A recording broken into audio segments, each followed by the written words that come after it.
My name's DJ Snips. I'm a producer, DJ, all-round hip-hop enthusiast. Guess I've been doing this for about probably coming on 20 years without giving away my age. Started DJing when I was about 18. I actually started producing and DJing at about the same time, really, because I was working at a pawn shop. When I say pawn, I don't mean porn. And I got this little small Roland sampler. So I was just taking my parents' records and just looping up little samples that I found and trying to match them with like drum breaks and whatnot. I guess professionally I've been doing this since the early noughties. I was doing some work with like UK rappers and putting out records and that kind of shit. So yeah.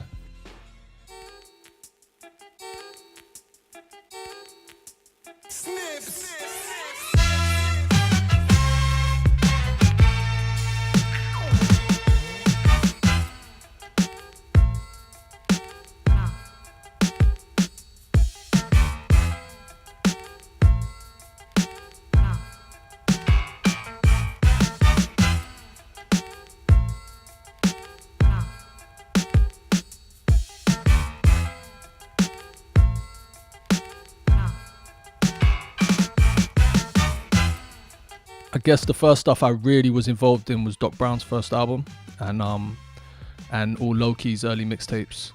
And then I became part of Poisonous Poets, Reveal, Therapist, Tony D and Doc Brown. Later on Loki and Styler joined. So I did a lot of work with Styler as well. I did a record for Young Gun. I did a remix with Dirty Goods when he was still Dirty Dougs. Sway, Baby Blue. SAS obviously a little bit later on.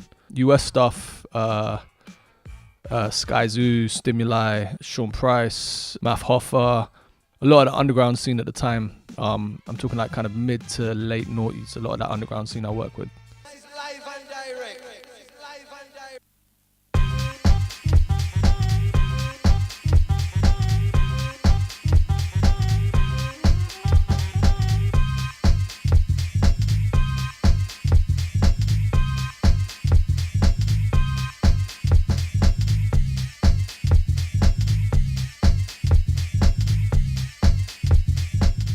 The house stuff that I started working on fairly recently is more just, for me, a natural progression of accidentally just pushing boundaries. I still make music with the same approach. I'm still looking for samples, chopping up breaks.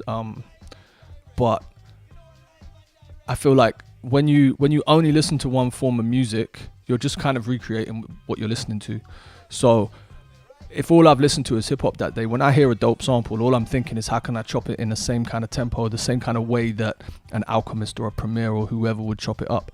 Whereas the more I've kind of backtracked and started listening to different music, especially music that kind of exists across a wide variation of tempos, you start to hear differences in samples and being like, actually this could work better if I put like a 4 to the floor beat underneath it. So I think I kind of started making house accidentally just because I started going back and listening to like a lot of older 90s Detroit stuff. So listening to people like Moody Man, Theo Parrish, and then more recently like Andres, people like that.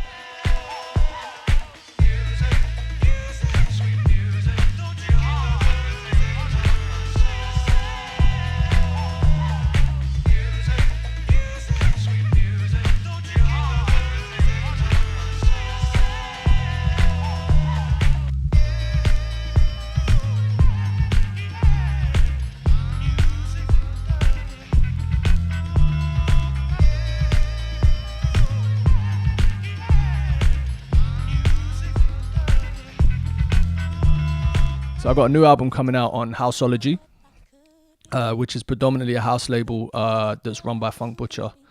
And the album's not solely house, it's called the Barber Shop. And the whole concept behind their album is that it's solely based on samples. So it stretches from hip hop to soul to disco to house.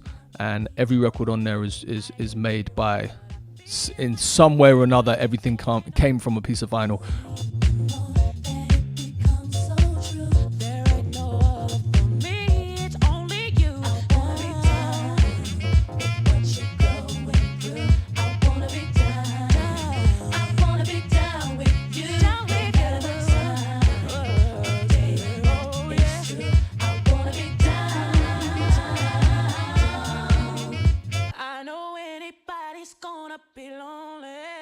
So we celebrated our 10th birthday with Living Proof, which was crazy for us because when we started it, we never expected it to be this huge, 1,000 people capacity party.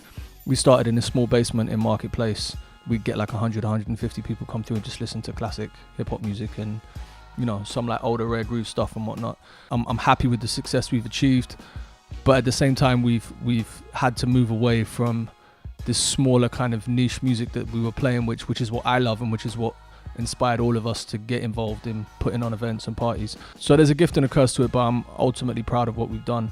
And I think for the 10th birthday that we just did, it was very much it was a little bit of a self-indulgent thing for us as fans. We wanted to do something that reminded us of why we got inspired to do this kind of thing in the first place, which is why we had Alchemist play and we had Stretch Armstrong play. They're both people who we're lucky enough to now consider friends, but also people that were, they were instrumental in all of our careers and our influences. So yeah, it was important to us. I think we would say we pride Living Proof off being just all-round quality, whether it be the music we select, the DJs that we employ, and the vibes that we create. We kind of steer away from just playing music that's hot for the moment, or social media influencer DJs or whatever. We're very much about authenticity.